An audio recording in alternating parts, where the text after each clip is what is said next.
Whew, almost missed it.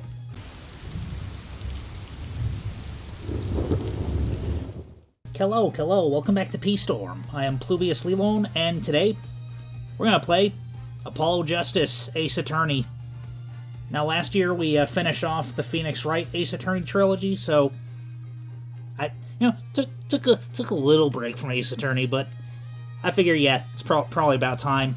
Probably about time to move on with the series.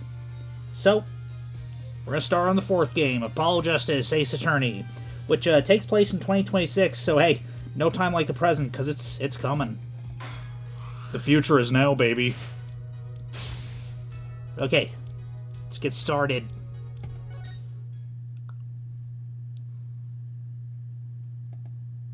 Yeah, and this game was not available, like... Oh no! This game was not available for a very long time. Like, it was originally released on the DS, and then it was re-released on the 3DS, and the Wii. I think it might have also been released on the Wii. But you know what I mean? Now that the eShop is gone, dead and gone, this game was only available physically for a good while. Showdown time. Yeah, maybe I should focus on the dialogue. You lose.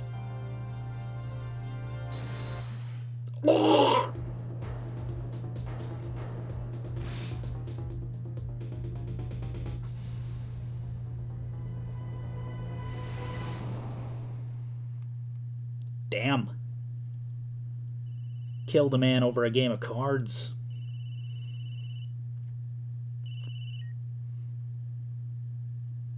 I seem to be in a bit of trouble.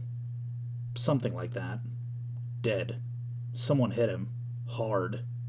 Me? Please. The cops should be here any minute. I'm in your hands. Should it come to that.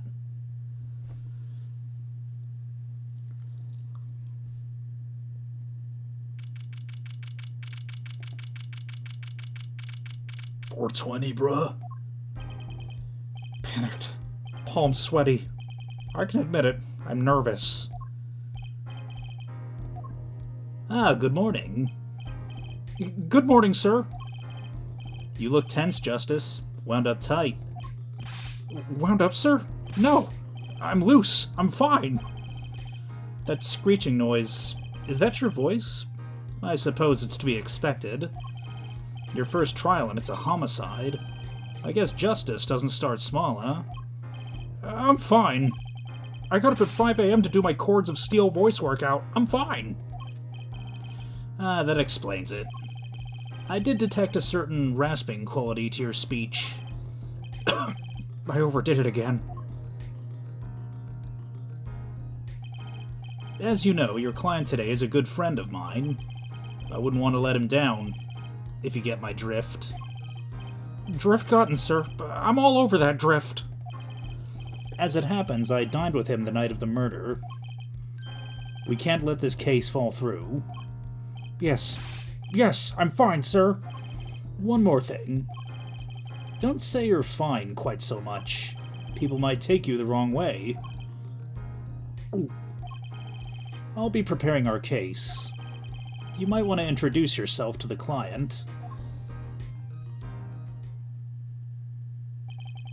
My name is Apollo Justice. If it isn't clear already, I'm a new attorney. And today's my first trial. Not that I'm worried or anything. The defendant has been accused of murder. My boss wants to help him out, of course. So do I. I mean, there's no way he did it. Not him. No way.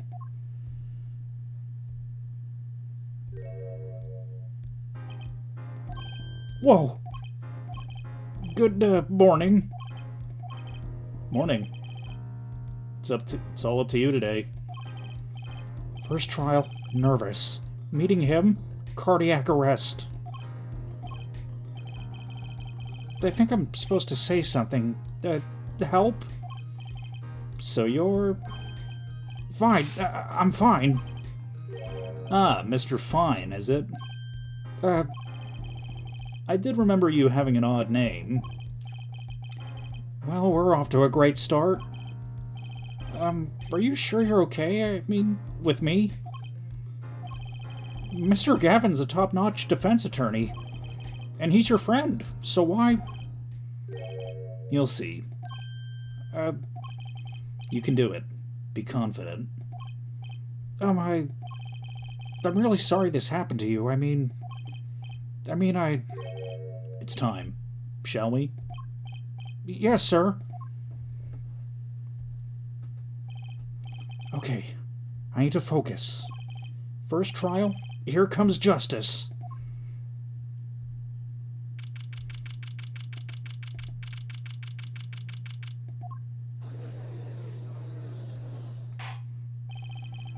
The court is now in session.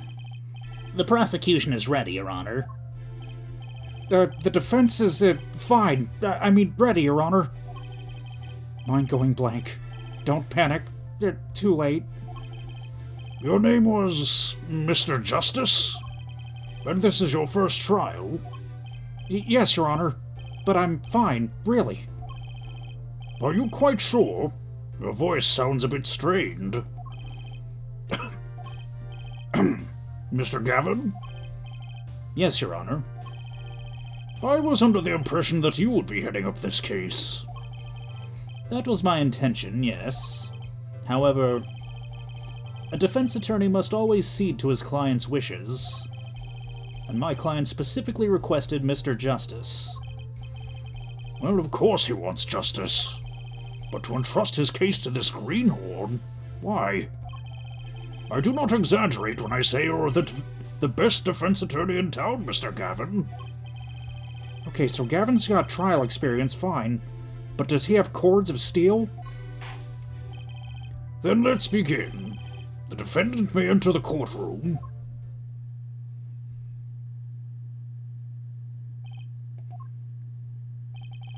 This is truly an unfortunate turn of events.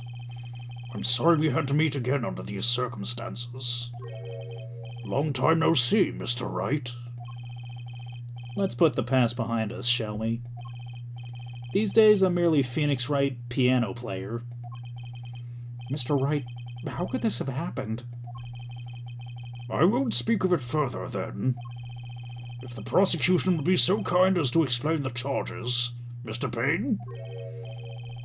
To think I saw you enter this room a fresh attorney, and now I'll see you leave in chains. Ah, Winston Payne. Subtle as ever, I see. The crime occurred at the Borscht Bowl Club, a Russian restaurant.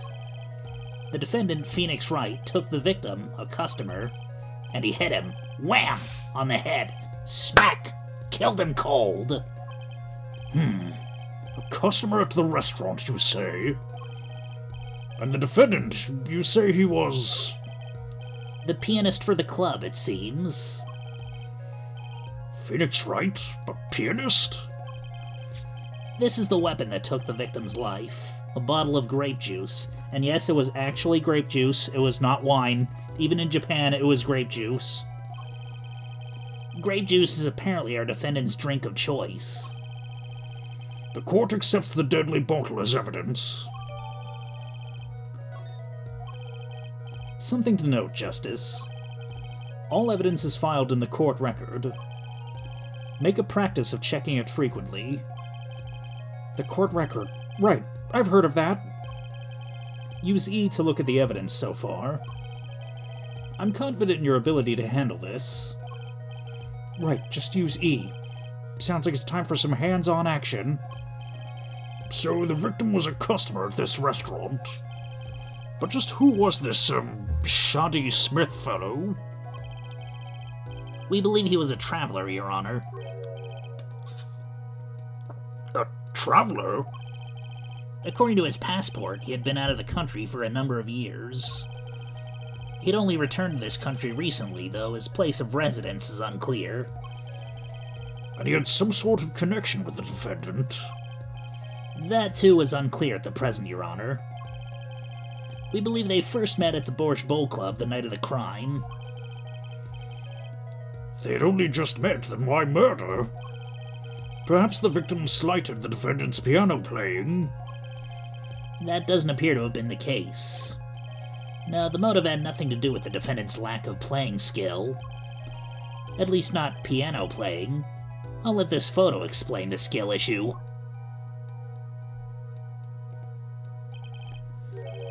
As we can see, a game of poker was in progress at the scene of the crime. Wait a second.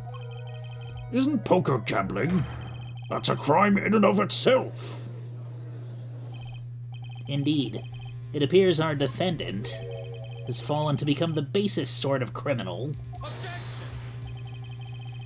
It is true that the defendant was engaged in a game of poker with the victim. Yet it was only that, a game, in the purest sense, a competition, Your Honor. A competition? Yes, a test of wits, a silent clash of passions. Only the cards, their backs wreathed in blue flame, know its final outcome. Come again? The cards on the table had blue backs, Your Honor. I believe the defense was waxing poetic in an attempt to mystify those present. And impress women. That will be our first order of business here, then. To find out more about this fatal game of cards. Very well, defendant. You will testify to the court about the poker competition held the night of the crime. My pleasure. This is it. My first trial. Here goes nothing.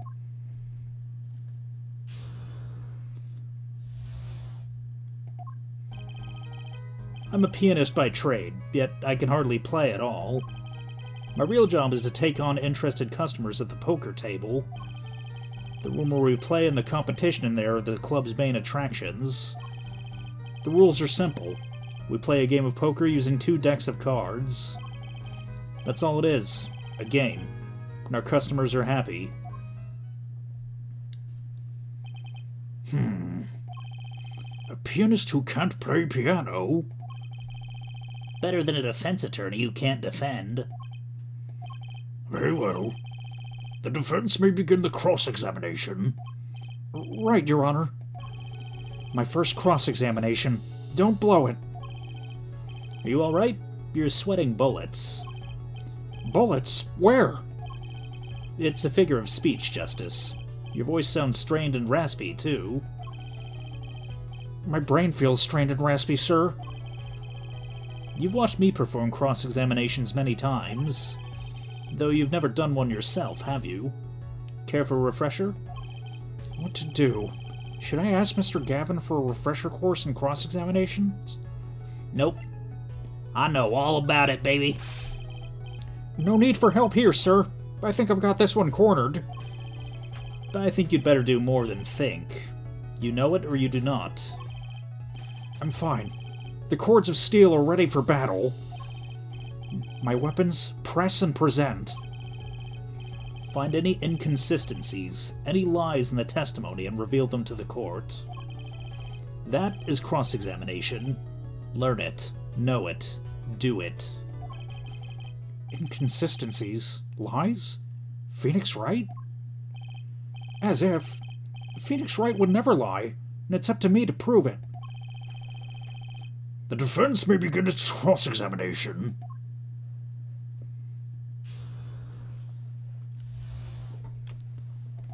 Alright. Let me see here. Okay, so Q is press. I'm just trying to find out if this has different controls from the Ace Attorney trilogy, but doesn't look like it does. You can hardly play? Oh, I play sometimes, when customers demand it, excuse me. So I play them one song. It's usually all they want. Was that supposed to be a boast just now? The title of pianist is a mask. A respectable face I wear for the world at large. Then why are you really at the Borschtall Club?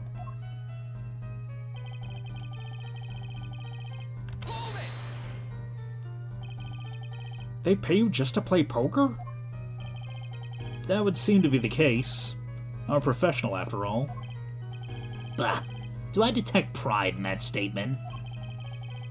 It's just hard for an honest, hard-working member of society like me to imagine. Yes, your imagination was always a bit limited, Winston. What? I played poker for 7 years in that little room, and I've never lost once. What? You see why the customers come now? Defeat the undefeated poker champion. It's quite a draw. That is, I'm quite a draw. Wait, you've never lost once? Not even one time? As I said, I'm a professional. He's played poker for 7 years and not lost once? Is that even possible?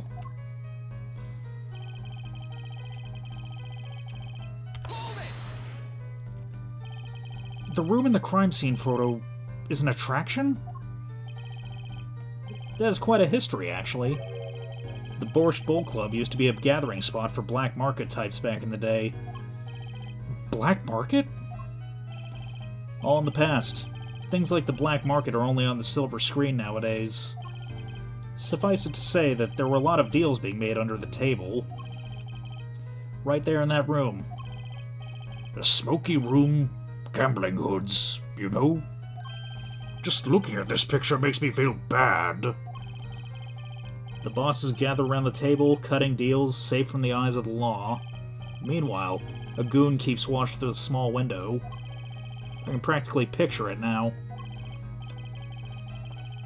That window does look like it would be good for keeping a lookout, but little else. The room had a few other tricks to it. Though it was common knowledge to our regulars. At any rate, they come to play poker in a room steeped in history. Despite the dark past, it was all just good, clean fun.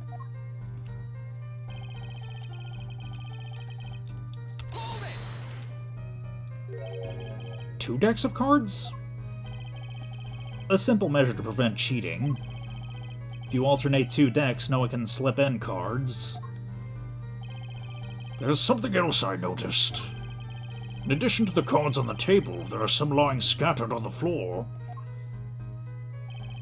Precisely.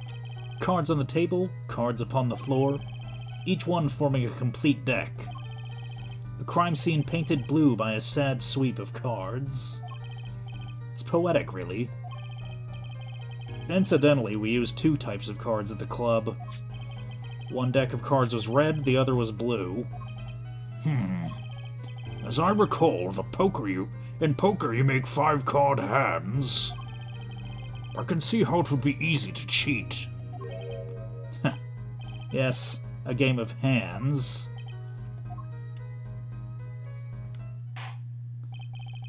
This competition you're talking about, I believe the court understands the nature of the game sufficiently.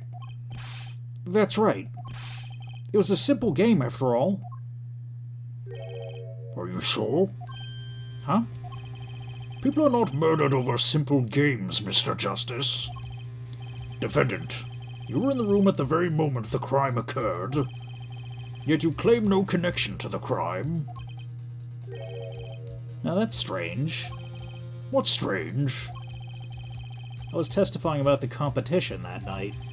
Asking me about the crime at this point is against the rules, Your Honor. Of course, I expected to hear a cry of objection from the defense. I completely let that one slip by. Don't despair yet, Justice. Sir? Right. There's something I'd like to make clear. Namely, your connection to the case at hand. I'd like to hear it from you. Sure, why not? Very well. The defense will amend his testimony. Just one little press. I've got myself a whole new testimony. I plead silence regarding the murder, but I will say I never touched the murder weapon. Are you sure?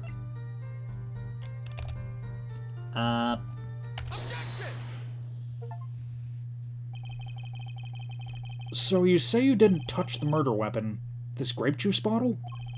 Right? So I said.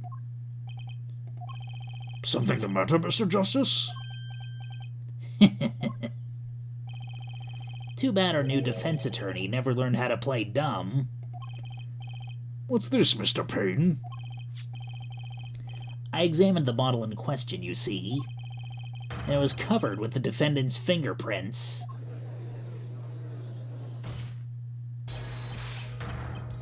Objection! No need to shout, Mr. Justice. I can hear you just fine.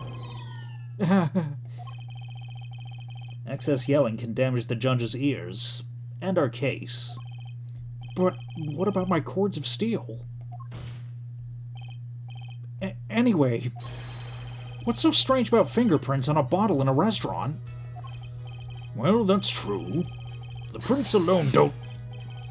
Oh, they wouldn't prove a thing if they were normal fingerprints. Huh? But the fingerprints on the murder weapon were upside down. Upside down? What does that mean? It means he was holding the bottle inverted. There can only be one reason for that.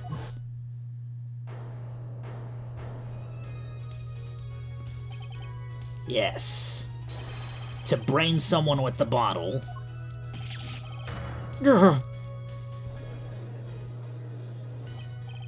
Mr. Gavin, I think things just took a turn for the worse.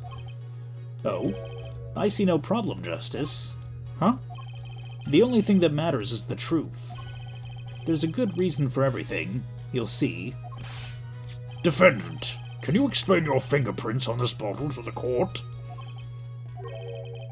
I stand by my plea of silence regarding the murder. For now. Not very cooperative, are you? This could hurt your case. I'm sure he's uncooperative because he's hiding something. There must be some reason. Your Honor, you seem to have forgotten something.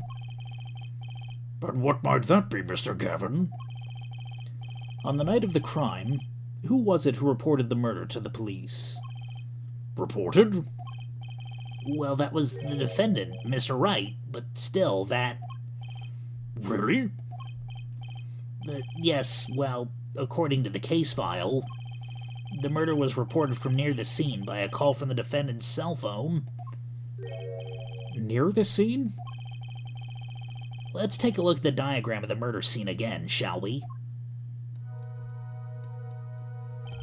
The victim was murdered in a small room in a basement 2 floors down from ground level.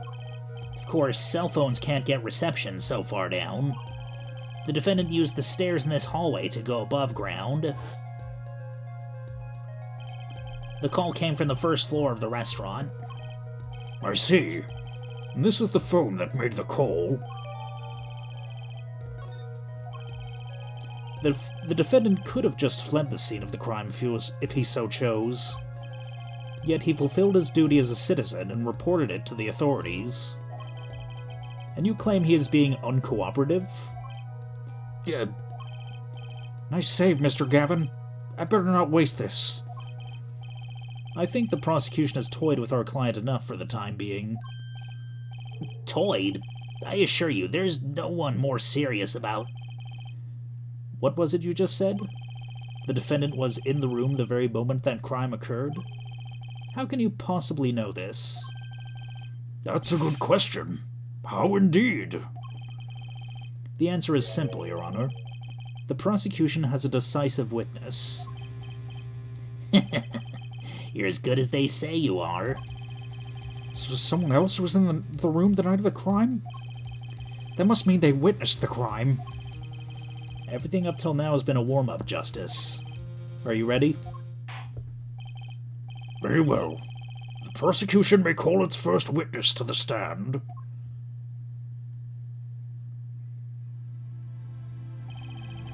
The witness will state her name and profession. Hold on just a moment. Where's the witness?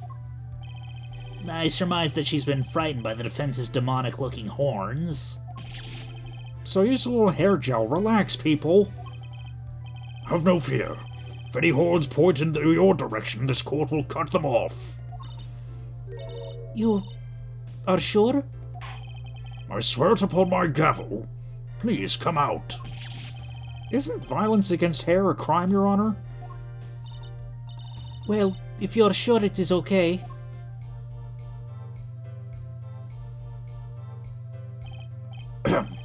Now, the prosecution... Wait a minute. Would the prosecution care to explain the witness's paraphernalia? Yes. She's a professional, Your Honor. Those are merely the tools of her trade. And that would be... My name is Olga Oril. I am employed as waitress in Borscht Bowl Club restaurant. Then why the camera? Of course, it is my pride to serve borscht at that is naming restaurant. But I also perform, how is it said, other service. I take it one of these other services is taking the customers' pictures? Da. Like, for example, this one. That's... the defendant? Indeed. On the night of the murder... Man in white hat is one who has gone kaput. Indeed. That is the victim.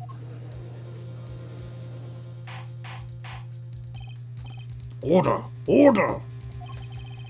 This is quite a piece of evidence to casually drop into our laps. It is same way as I drop cold bowls of borscht on laps of customers, you casually. Then the court will casually accept this new evidence. Now, witness, where were you at the time of the murder? I was in the room, the hideout we call it. Excuse me? The hideout? It is room where a famous gangster bad guy was arrested. Is room where murder took place.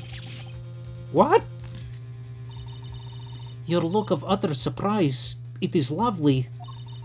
I will post my courtroom door later for you. Da, photos will be numbered, and you will write which ones you want copy of. So there were 3 people in the room at the time of the crime. The victim, Shadi Smith, Mr. Wright, and Olga Orley, our witness. If Mr. Wright isn't the killer, that means... Very well, witness.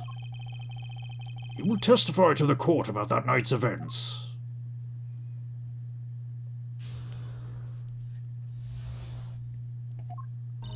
That night, customer asked me to deal cards for game. It was cold. Both players played with hats on, da. The victim, he plays whole time with hand in locket at his neck. Then, last hand is done, but something terrible has happened, da. That man flew at the victim and is strangling him to death.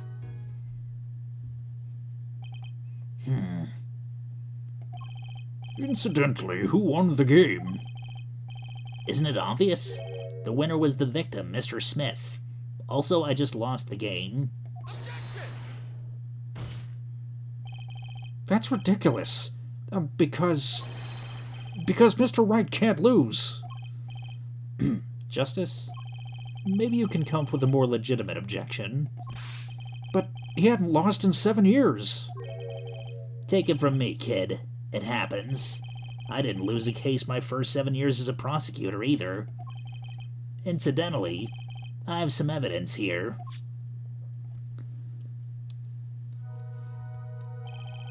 These are the poker chips as they lay at the very moment of the crime. The hand and chips on this side belong to the defendant, Mr. Wright. Okay, so he had a full house. Okay, so they both had full houses. But, yeah, Smith had 3 kings and 2 aces, whereas Phoenix had 3 sevens and 2 aces. Those on the far side belong to the victim, Mr. Smith. Chips, you say? I mean, yes. Imagine that poker is war. Your hand is your army, and the chips are the spoils. But I know that. After all, in my youth, I was known as the poker head of courtroom number 3. I think he means poker face.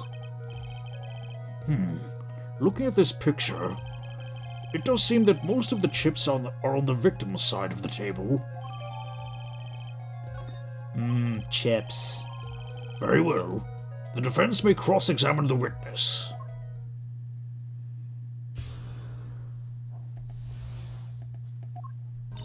Well, I already know what's wrong with this picture.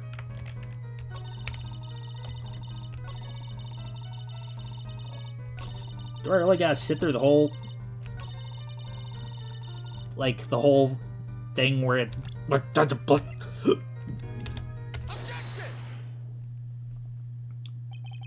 Oh, really? Strangled, you say? That's odd. Da, normal customers only choke on borscht. No, I mean, this report shows that the victim died from a blow to the head. Miss Orley, just now, did you witness the crime?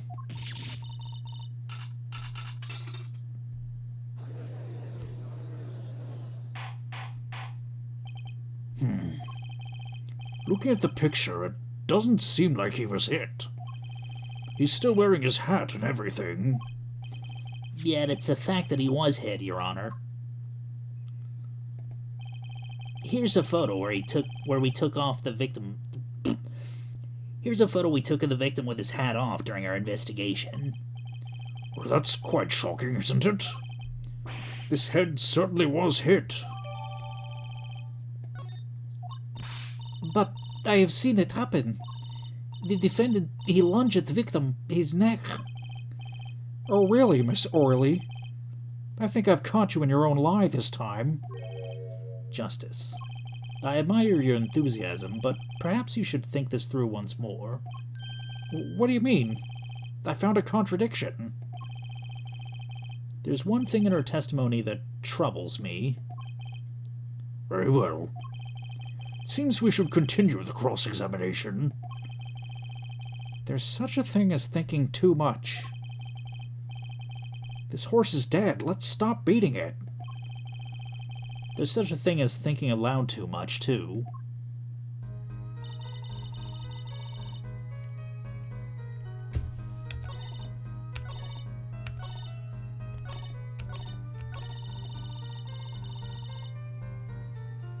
After the defendant tried to strangle victim, he hit him with bottle.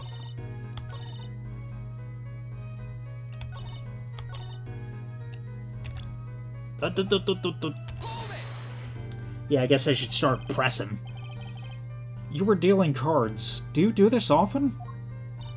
Da, I am doing this. If customer wishes it, I serve anything. Borscht, cards, pussy. It is my work. It's good to hear of a place that hasn't forgotten the meaning of service. Welcome you to Borscht Bowl Club, where borscht is as warm as the waitress. Thank you for not handing out flyers during the cross-examination.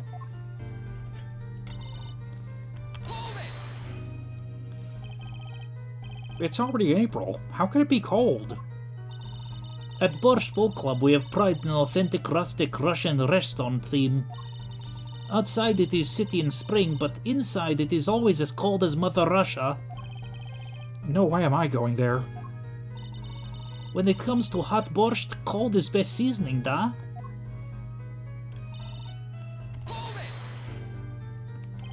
His locket? I believe it was good luck charm, da. He gripped it many times as he played that night. Yes, he must have felt as though it might carry him to the moon and the stars. Though if it was small enough to fit around his neck, it wouldn't have much lift. The defense would like a clarification. This is a locket we're talking about. I mean, a pendant with a picture in it, right? Not a rocket? Of course, I'd do that. It was probably a pendant shaped like a rocket.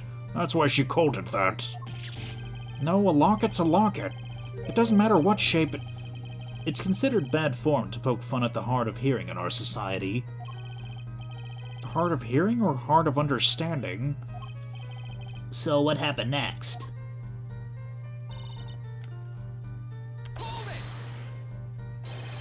Something terrible? Hee. The defense will refrain from needless shouting. Sorry.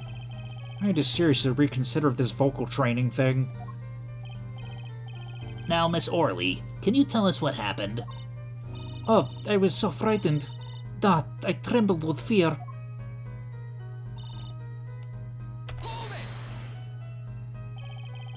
You didn't say anything about hitting before. So sorry. I must be forgetting this. Witness will take greater care with your testimony. Oh, I'm sorry, Your Honor. And that clears up the discrepancy with the autopsy report, I believe. The defendant made to strangle the victim, then changed his mind, and chose a simpler, blunter means to do the job. Yes, that sums it up nicely. So he strangled him, then hit him? Something's fishy about all this. Go ahead. I believe you know what it is you need to do. Right, sir. Leave it to me. There were only 3 people in the room at the time of the murder. The victim shot... Oh. And if Mr. Wright isn't the killer, I've got you now, Orley.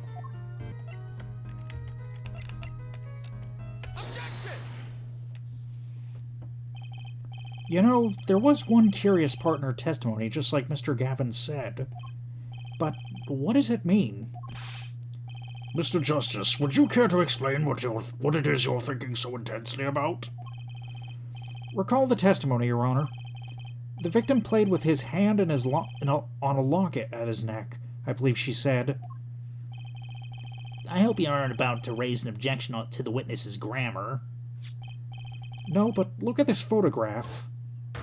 Every time I do, it makes me laugh. Do you see a locket on the victim's neck? Well done, Justice. I'm impressed. I knew you'd be able to handle this. But what does it mean? If we're to believe the witness's testimony as is, then the locket disappeared following the victim's death. Lockets don't just disappear, Your Honor. It's quite simple when you think about it. If the locket is gone, someone must have taken it off, no? Taken it off? Wait, you don't mean... The defendant wasn't strangling the victim at all. He was taking off his locket. Wouldn't that explain it?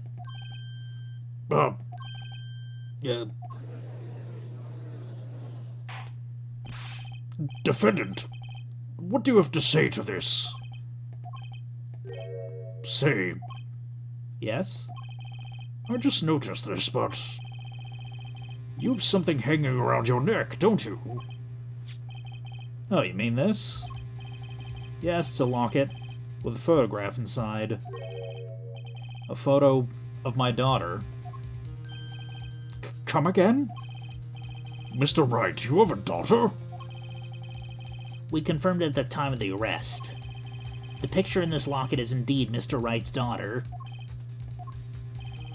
So Mr. Wright has a locket, too?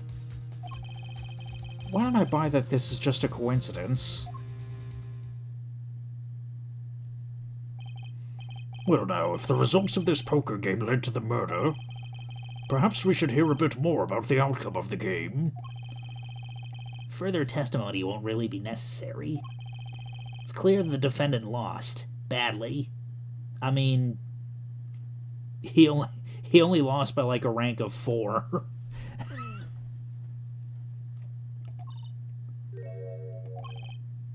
Miss Orley, you will testify to the court about the game played between the victim and the defendant. I'm gonna replace one of those aces with another 7 and he would have won. Duh.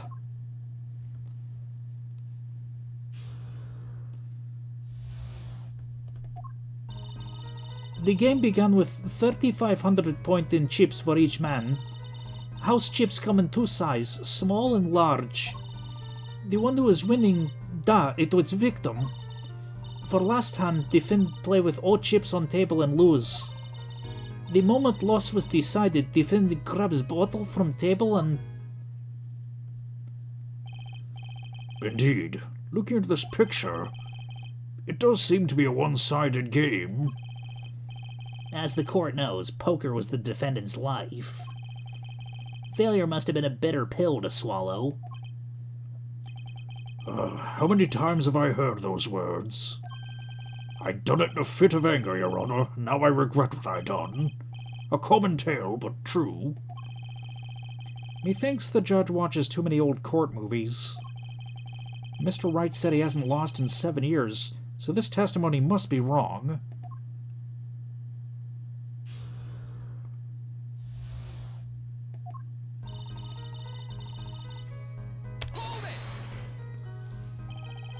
Are those the usual starting points? Were any special rules used? No, not special. Usual game, usual rules. If each man began with 3,500 points, then the total would be, exactly 7,000 points. Please, this isn't calculus. It's not even long division.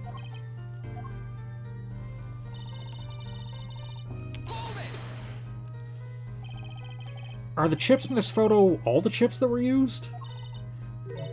Duh, of course. Something's fishy with these chips. Should I press harder? Maybe you could explain a bit about these chips.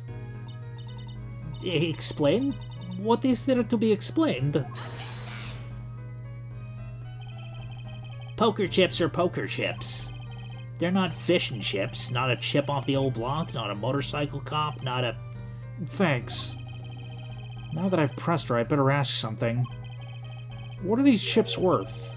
Are they in dollars or rubles even? Niet. As I've been saying before, it was game, not gambling. Odd perhaps for capitalists to understand. 2 types of chip. 100-point chip and 1,000 points chip. It is not money, da. Justice. Sir, don't you find her comment interesting? In more ways than one, sir. I'd have it added to her testimony myself. Well, does the defendant want the witness to add to a testimony? Yes, I do think this deserves further scrutiny. Add it to the testimony. Wish I knew where I was going with this. Very well. Witness, if you would be so kind. Da, Your Honor. One kind of chip is worth 100 points, other kind is worth 1,000. 2 kinds in all.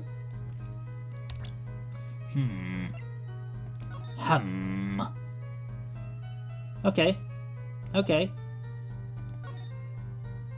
me just count here. 1,000, 2,000, 3,000, 4,000, 5,000, 6,000, 7,000. Hold up.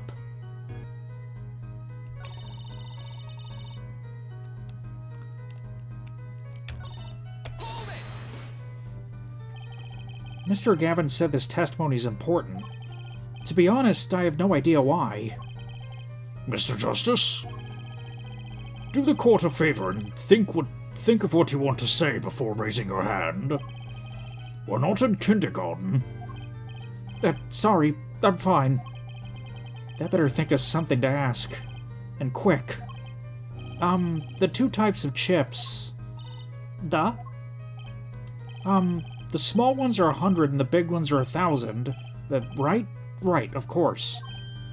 Huh. Don't waste our time. Is that all? Yeah. Great. Mr. Gavin made me stop her and now I'm the one who looks dumb. Oh, Justice? Please try not to embarrass me like that. Huh? Who? Me?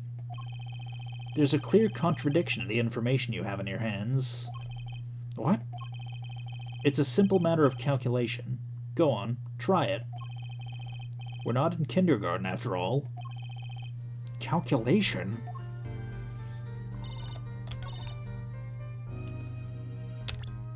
Yeah, I'm gonna guess it has to do with... You're sure it was the victim who won? Absolutely sure? Seems our new attorney's a bit confused. A glance at the picture is enough to tell you who won, if you're not in kindergarten. Just for safety's sake, could you explain the problem to the court? Of course, Your Honor. If this photo I see is small... In this photo I see small chips and I see large chips. Tell me, which were worth 1,000 points? Why, the big ones, of course. Duh. No, I thought so too. But then the totals don't add up. The totals? Let's review what the witness told us. Each man started with 3,500 points in chips, and the combined total value of the chips was 7,000 points. Yes, if my calculations are correct. Let's see, 3 plus 1, carry the 5. There they are, Your Honor. Now, look at this photo that allegedly shows all the chips.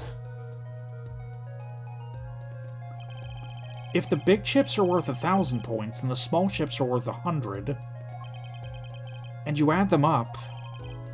How much is it? Do it yourself. You aren't in kindergarten, are you? 10,600 points. The chips don't add up. This clearly contradicts the witness's testimony. But why? How could this be? Exactly, Justice. Now that you know the what, you must determine the why. Right. There's only one possible way to explain this contradiction. Starting points were wrong, chip count was wrong, both were right. Both what were right? The starting points and the chip count? I guess both were right. Each man began the game with 3,500 points. If all the chips are indeed shown in this photograph, then there can only be one answer. Well, what is it? The value of the chips was the other way around. What? Want to know what I think? The small chips were worth 1,000 points, not the big ones. Madness. Utter madness. Show me that photograph of the chips again. There's 6 small chips and 10 large chips. Why, that does make 7,000 points when you add them up. Excellent work, Justice. It's almost as though you figured it out by yourself. Well, I'm just glad I was the one who said it. But wait. The value of the chips may be different, but that changes nothing. Indeed. The victim did have the larger number of chips still. Exactly. If the small chips are worth 1,000 points and large chips are 100, let's do a little math. Add up the points for each side of the table. The victim, Mr. Smith, had 2,900 points, and the defendant had 4,100 points. Well now, seems that Mr. Wright was winning that night after all. That's impossible. My client had even less reason to kill the victim. After all, he was winning. Now, Miss Orley, you must have known the true value of the chips, since you were there at the scene of the crime, weren't you? Eek!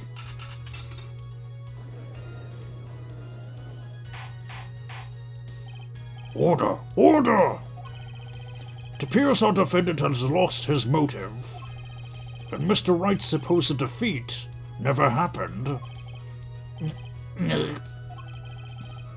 We must now ask ourselves whether we can...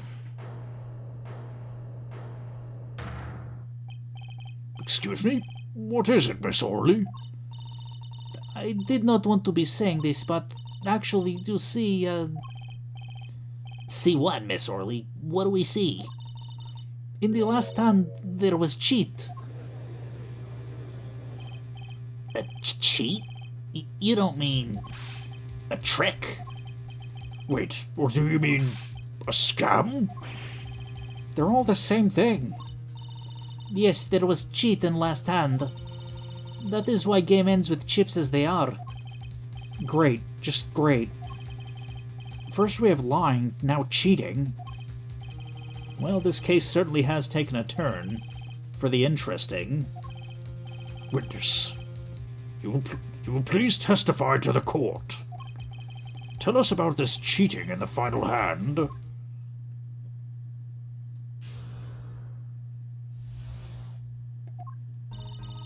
The last hand, both men had full house. There is 4 of each card in deck from ace to king. If you look at both men's hands, cheat is more obvious. The next moment, the game becomes argument. Da! The defendant's trick was exposed. He took bottle in hand. Poor Mr. Smith. Miss Orley, why did you not tell the court about this from the very beginning? I thought I smelled a cover up here. Well, folks, it's time to throw back the covers. A full house is a very high-scoring hand. Not easy to make in my experience. That alone is enough to suspect less than scrupulous tactics. Mr. Gavin? What's a full house? Lawyers these days. Do you even play Bolletro? I can't say this bodes well for your case, or career. Every lawyer worth his salt has played Bolletro. What is this, some kind of secret court poker meeting? Justice. You know the terms 1 pair, 2 pair, and 3 of a kind, yes? Yeah, no problem. 2 cards with the same number makes a pair, and 3 makes 3 of a kind. Good. Now picture a hand with 1 pair and 1 3 of a kind. That's a full house. That doesn't sound very easy to make, does it? You can see each player's hand in this photo. Wow, they both have full houses. We forget there's an easy way to make a full house, and go undefeated for 7 years. You cheat. The defense may cross-examine the witness. If he did cheat in the last hand, that still leaves one important question. Mr. Wright lost that hand. Who's ever heard of a professional con man losing when they cheat?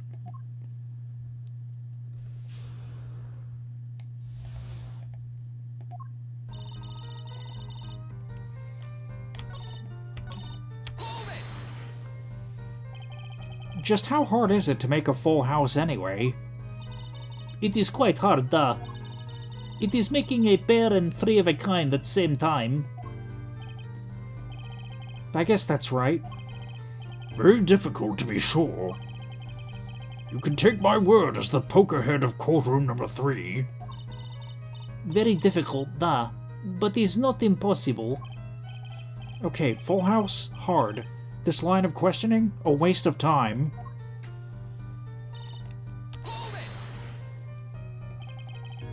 Four of each card, you say? Duh, there is 1 spade, 1 diamond, 1 heart, and 1 club for each card. It is interesting fact that this number 4 comes from number of seasons. Huh, you don't say. Ben, did you know that the cards are numbered 1 through 13? Add all the cards in the deck and you get 364 a year. Huh, you don't say. Isn't that 1 day short? Not if you include the Joker. It's like that Motorhead song. And don't forget the Joker! That's why each deck has 2 Jokers. See, there you go. 1 for leap years. They say the second Joker stands for the leap year.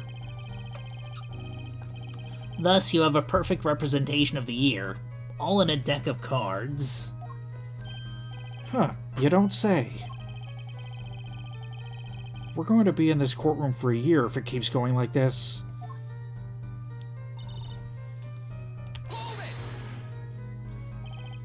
How is it clear? Well, the defendant, he played a 5th ace. A 5th ace? I still remember both hands very well. He tried to play 5 of kind. Mr. Smith's hand has 3 aces. And Mr. Wright's too. Obviously cheating was afoot. Or perhaps I should say, a hand. Your Honor, perhaps this can be added to the testimony, without Mr. Payne's joke. Very well. The witness will add this detail to her testimony, please.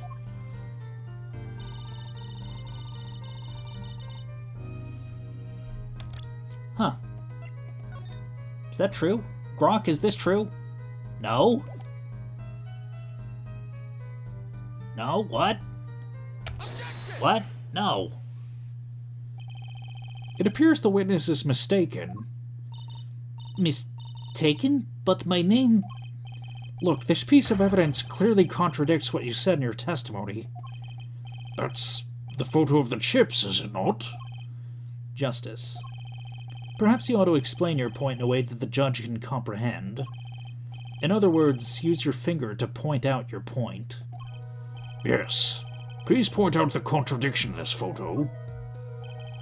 What particular point contradicts the witness's testimony? There are only two aces. There are only two aces. Why, it's here, of course. It's where? Oh, point of the two ace cards near the king cards.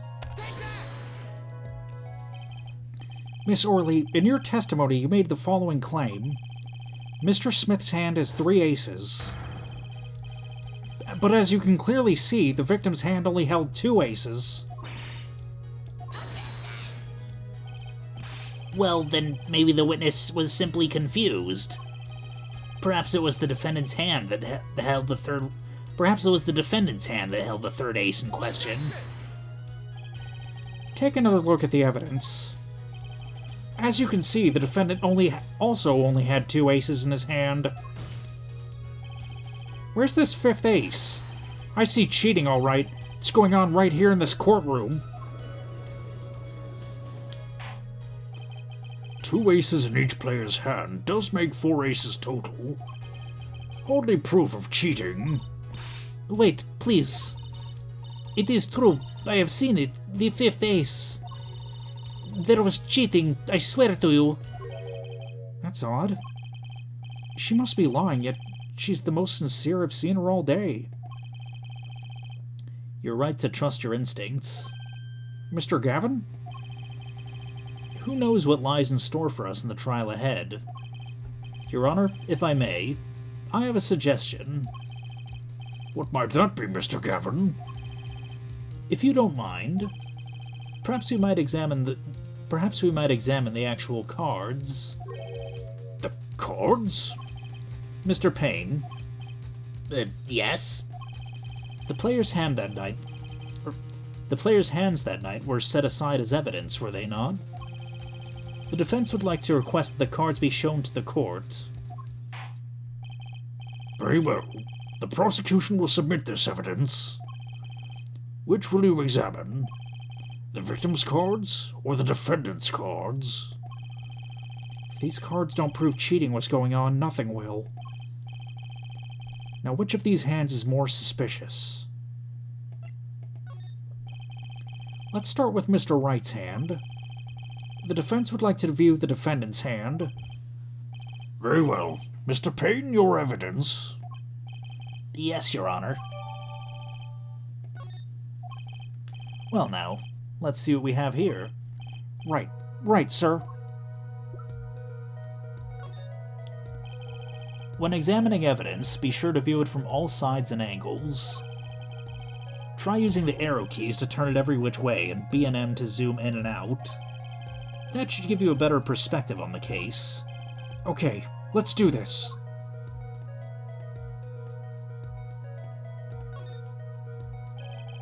The card backs are red. For some reason I thought they were using blue cards in that final hand. Didn't you, Mr. Gavin? Huh?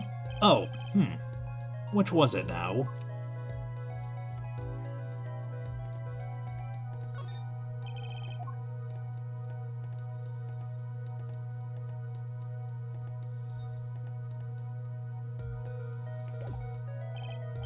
Well, has the defense found anything they'd like to share with the court? Not unless you count utter confusion. Perhaps you'd best examine the victim's cards next. Of course, you can always give these cards another look. Well, do I examine the other hand of cards? Guess I'll examine the victim's cards. Your Honor, the defense requests time to examine Mr. Smith's hand. Granted, but make it quick, Mr. Justice. Don't worry, justice is always swift. Ah-ha-ha.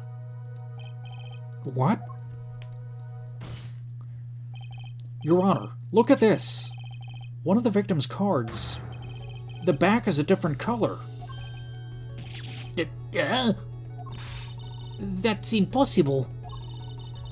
But I put that card in the right hand. Ugh. What was that, Miss Orley? No, yet. I merely said that I have. Your Honor?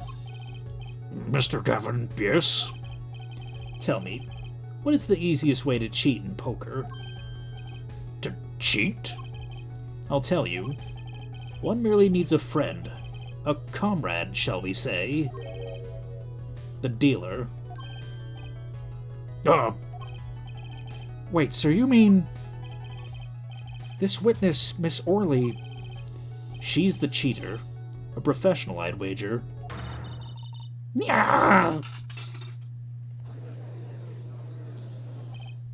Order! Order! Focus, Justice. Time to take advantage of her mistake. Your Honor, please recall the testimony we just heard.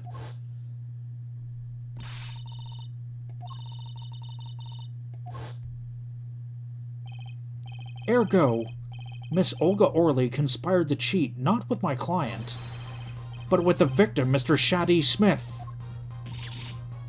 Ugh.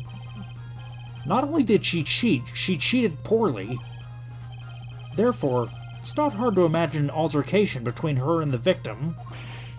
What? Wait, you don't mean... The defense isn't accusing the witness, Miss Olga Orley, are you? Time for justice. There were 3 people in the room at the time of the incident. And if Mr. Wright isn't guilty, that means... I am. The defense accuses the witness, Miss Olga Orley, of murder.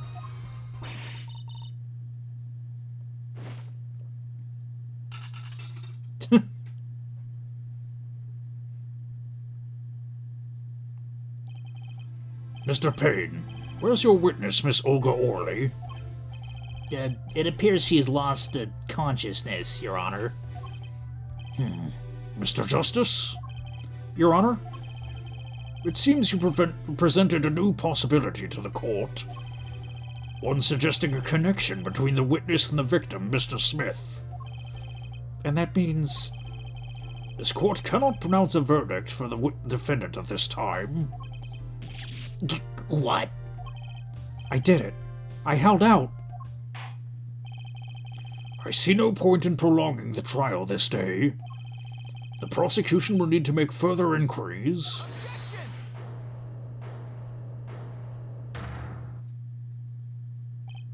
Mr. Wright? You can't end the trial here, Your Honor. Not yet. What nonsense is the defendant spewing now? Think.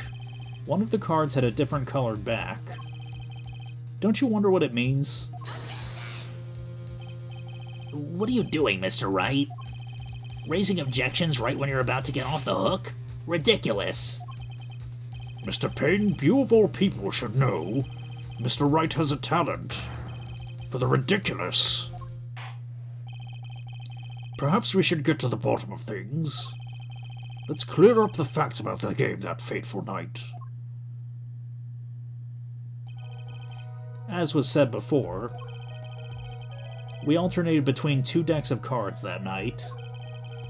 That was said before.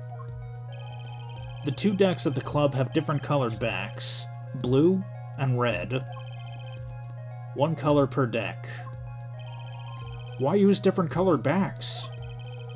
If we use the same color, the 2 decks might get mixed. Use different colors and they still got mixed up. We used the red deck for the last game. I see. But that's odd. For some reason, I have this impression that you were using the blue cards. Yeah, me too. I'm sure someone said something about blue cards. Whatever. In the end, one card of the wrong color got into the mix. Which means there was cheating. Yes, a card slipped into the deck would seem to indicate cheating. Yet, this card raises two serious questions. Apollo? Yes? Let's consider the first question, shall we? Think. In the last game, when was the card swapped?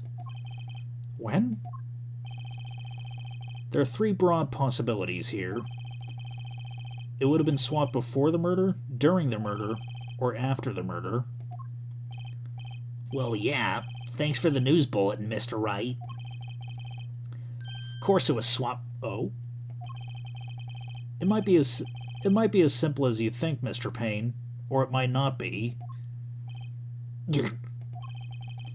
I'd like to hear what Apollo thinks first. When do you think the cards were swapped? When was the card swapped into the deck? Maybe after. Perhaps it happened after the murder. What's that? Ridiculous. What's the point of cheating after the hands have been shown? That's silly. Yes, but tell me, how do you swap cards during the game? I'll take silly over impossible. Take it from me, son. There's a lot of silly things in this world, but very little impossible. Oh? Even when the backs of the cards are a different color? If you pulled that during the game, you'd be caught in no time. Quite true. That would mean that the blue card in question was swapped after the hands were shown, after the murder. Okay, this is going past silly and straight on to crazy. I ask again, what's the point of cheating after the game's over? Who would do that? Who indeed? That's one of the mysteries before us. There's another? Yes. A simple yet decisive question must be asked. Who swapped the red card for a blue card? Who? The game and murder is done. The victim is dead. Only two remain in the room.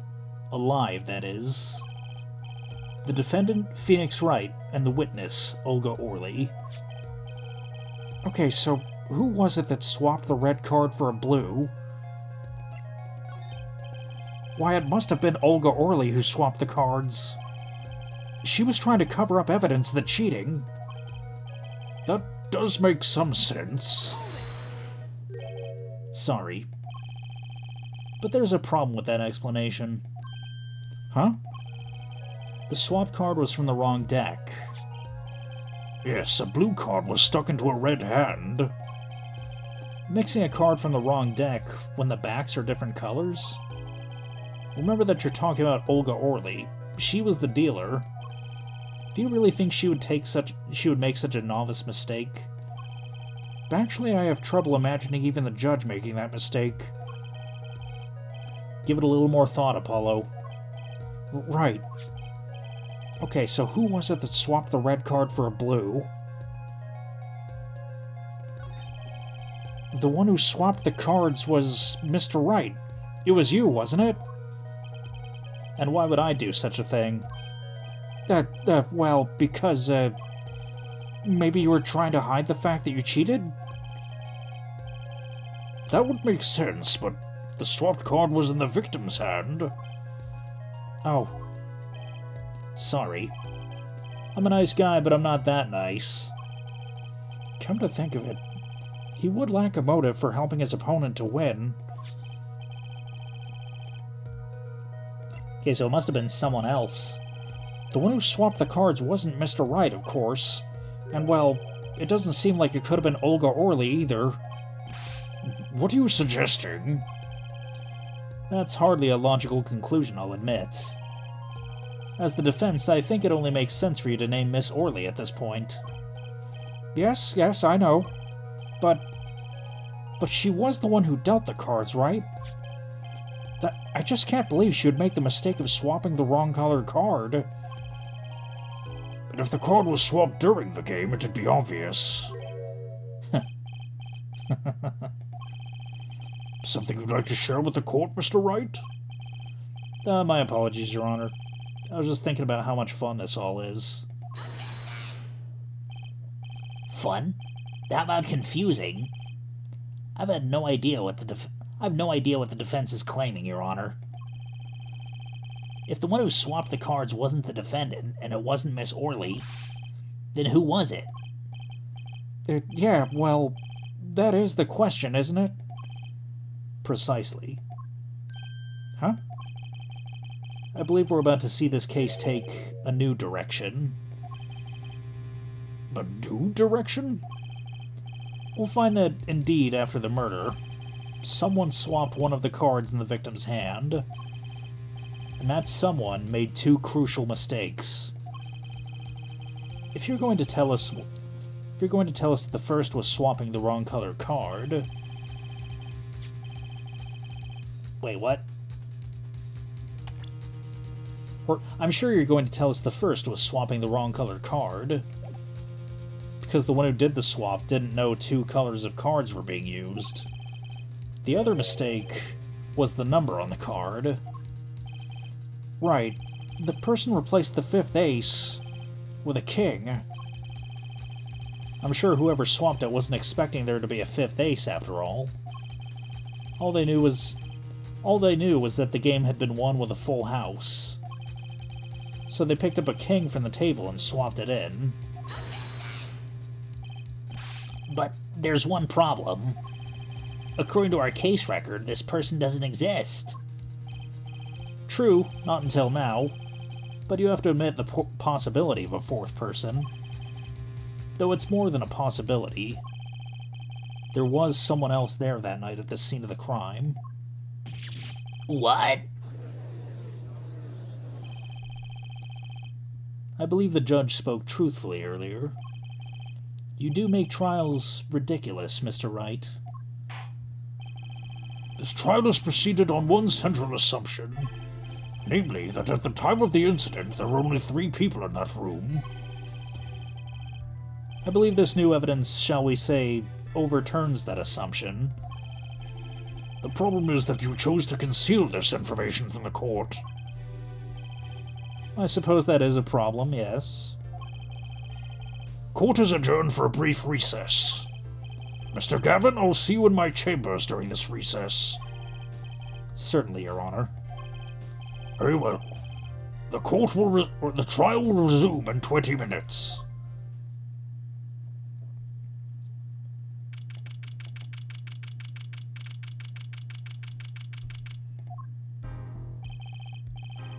That was quite unexpected, Mr. Wright. To suddenly claim there was another person at the scene of the crime like that. I must ask, is it the truth? Well now, I'd think you'd know the answer to that. Being mysterious, are we? Sadly, I have no time for mysteries. I'd only ask that you leave the defending to your defense in the future. Otherwise, I cannot guarantee the outcome. I see you haven't mellowed out one bit, Christoph. Justice. Yes, sir? The judge has summoned me to his chambers, so carry on without me. I'm off to give sucky sucky. You did well, Apollo. Can I ask you something? Can I ask you something? Sure. That locket you wear, is that really yours, Mr. Wright? Ah, you're wondering about the victim's disappearing locket? Here, you can take a look at it. That's a picture of my daughter in there.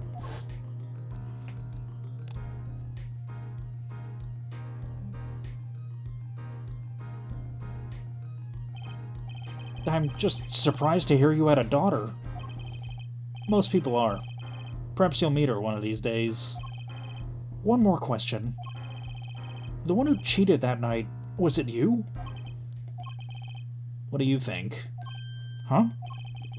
You know what happened 7 years ago. What I did. It's not unreasonable for you to think I might cheat. I never. Honest, but... It is odd he managed to go undefeated for 7 whole years. Want to know something? There's only one game where you can be dealt bad cards all night and still win. Poker. Huh? You see, poker's all about reading your opponent. And that way it's a lot like a court case. Poker is like trial law? Figure out what your opponent is thinking and you win.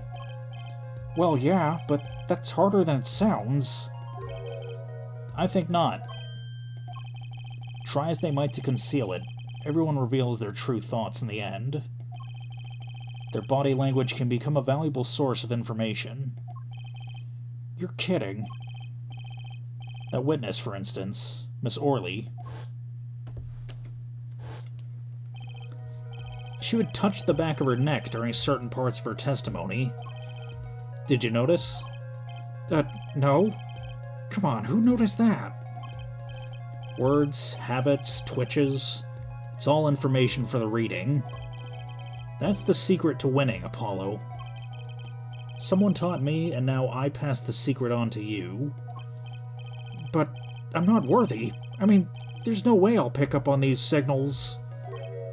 No, you can do it. Huh? You just don't know it yet. What's he talking about? But you will, soon. Almost forgot. One more thing about this case. You should know I haven't told the truth to anyone yet. What? I knew it. I have my reasons, of course. All shall be revealed. And Apollo, I need you to be there, defending me. I need your power. My, power? I had no idea my cords of steel were that special. It's time. The real trial begins now. Do your best.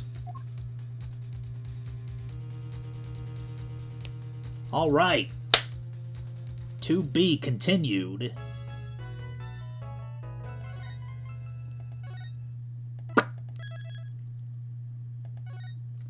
Okay, well, that concludes the first half of the first trial. But if you enjoyed this video, then no further actions required on your part, and we'll see you at the latter half.